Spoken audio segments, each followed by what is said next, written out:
আমার স্বামী 20 বছর প্রবাসে খেটে আসার পরে যেদিন আসছে তার ফ্যাক্টরি বন্ধ হয়ে যায় করোনার কারণে। বন্ধ হওয়ার পরে যখন গত বছর আসছে বাংলাদেশে, তার পরের দিন সকালবেলা আমার শ্বশুর বলতেছে, তুমি বাংলাদেশে চলে আসছো, তুমি কি করবা? টাকা পয়সা সব সে উড়াইছে।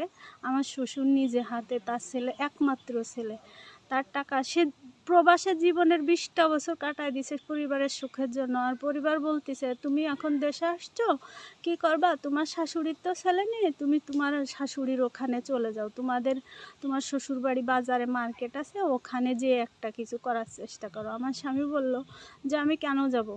আমি যতই নিঃস্বরিক্ত হই, আমি নিজে কায়িক পরিশ্রম করে খাবো, তা আমি শ্বশুর বাড়ি যেয়ে থাকবো না। তখন আমার মাকে বললাম যে এই অবস্থা। তখন আমার মা টাকা দিয়ে আমার স্বামীর একটা ব্যবসার রাস্তা তৈরি করে দিল। তো এখন আমার স্বামী যাই হোক